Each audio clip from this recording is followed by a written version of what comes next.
And greetings everyone, Fontaine here, and we're back on the Native Instruments Maschine MK3 with the latest update 2.6.9, and in this video we're going to take a look at using the step mode feature.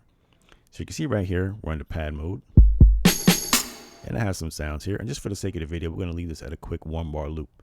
So let's select the kick, we're going to press step. If you take a look at your pads here, your pads basically are going to sequence the way that you're playing your notes in the step mode. So just think of this as the first beat, second beat, third beat, and fourth beat. When you press play, it's going to play in a sequential order like this, allowing you to put your kicks, your hi-hats, your snares, and things of that nature. So just think of this as your little looper. So if I put a kick here, in here, it begins to play like so. Okay, we'll stop it there. We'll go back to pad mode. I'll select the hi-hat. Okay, then we'll go back to step mode. Let's just say I add some hi-hats in there like this here.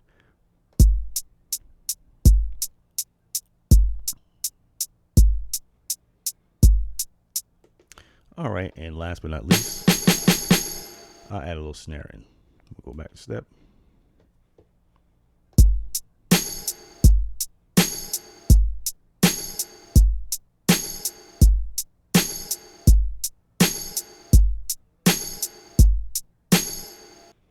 All right, and as you can see, it's very simple and it's very easy to get your step mode going very simply and very easily. And when you have longer patterns, you have a follow icon here that will follow along, with your sessions. You can use the touch sensitive knob here, and you can scroll through those patterns. So another thing I just wanted to mention, I'm using fixed velocity only because I want to have the velocity fixed.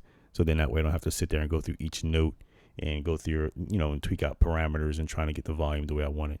Because however hard, how soft you hit the pads is going to determine the velocity on that. So that's pretty much how that works.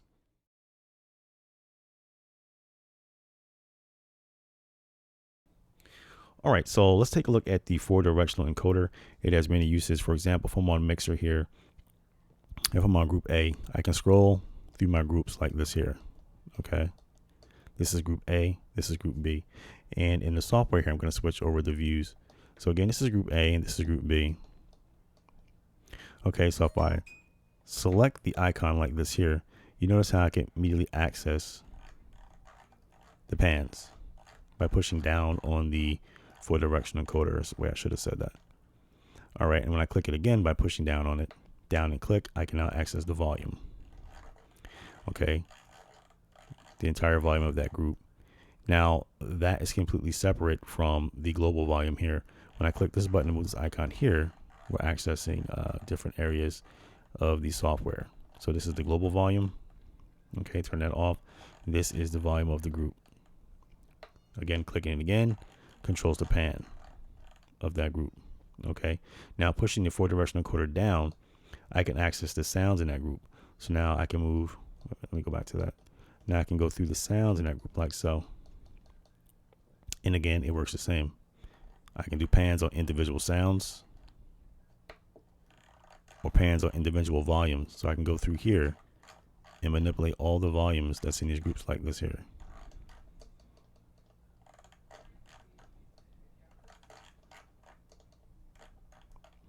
Or I can access pans individually in the group like so. Well, that's more global. Let's go back down. So you see the 4-directional encoder is a very handy tool. And in other videos, we show you how to use it in the browser, and scrolling through sounds and libraries and things like that. So make sure that you take a look at that video.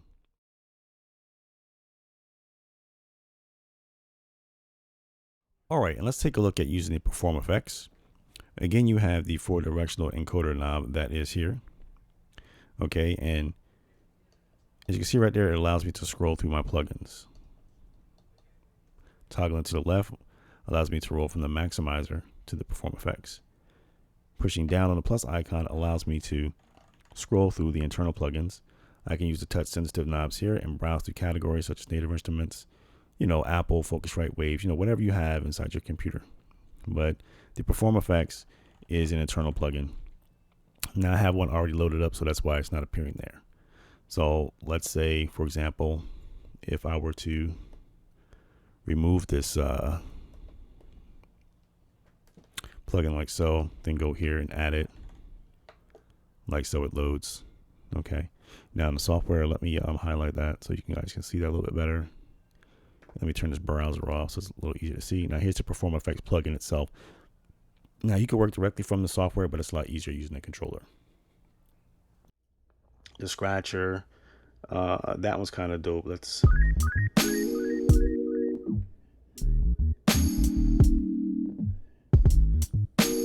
all right, give me a second. I just gotta, I want to make like a kill switch right quick. You know, that's kind of dope. Like, you know, like on 1200 you hit the kill switch.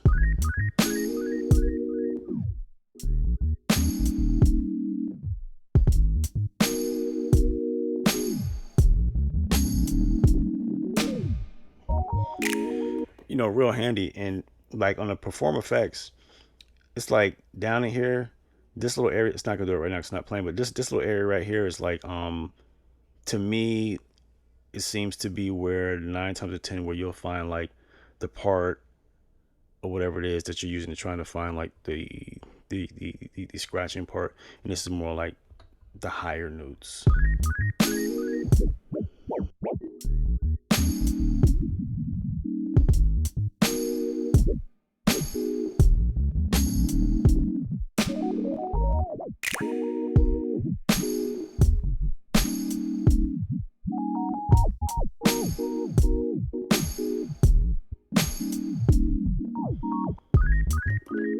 Okay, so then right now I was tapping on the pad, kind of like, you know, touching on the vinyl in a way. So when it is on, you know, it's kind of like, okay.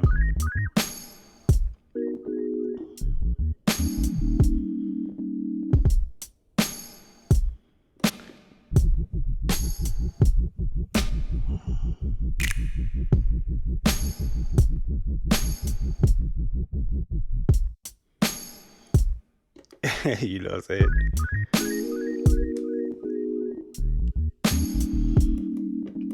That's a little bugged out thing. And there's like different ones in here. Like go like this tremolo, this kind of like, I don't know, this is like some weird wobbly thing or something.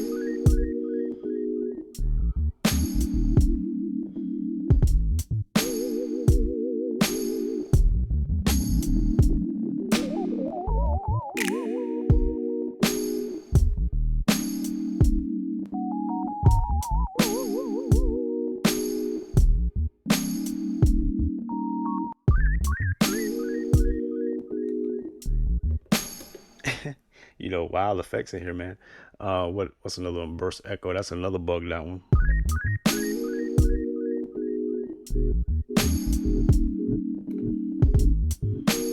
Hear that?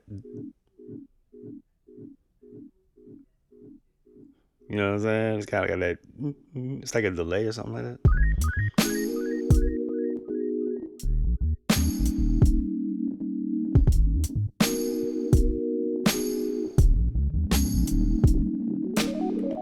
Too much of that can get kind of wild. All right, so then there's other ones in here. Stutter. That's like repetitive notes. Like sometimes, well, do I want to do it on a kick? I don't know if I want to do it on the kick. What do I want to do it on? Because then I got to open up another Perform Effects on the kick group. All right, we'll just stay here, and it might sound weird on that.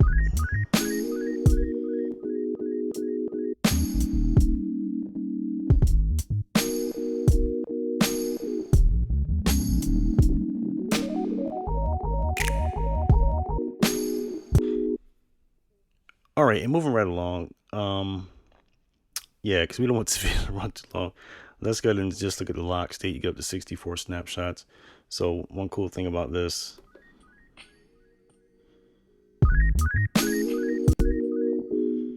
you can hit the lock key.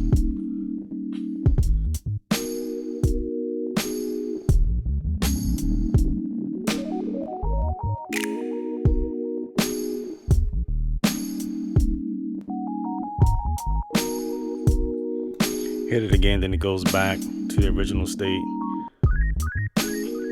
So it goes back to the original state. You know what I'm saying? Then you can take it a step further.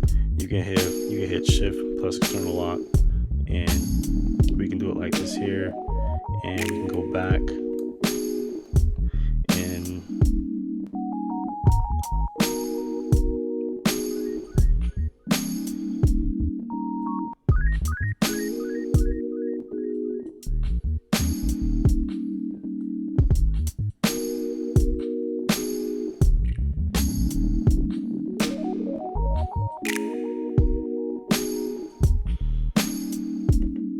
And then you can take it a step further, go back, you can turn your morph on, and you can morph them through states, travel.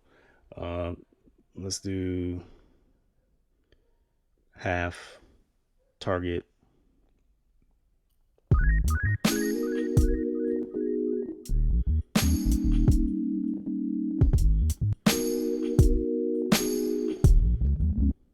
All right, man, I'm just gonna end it off right here because we're running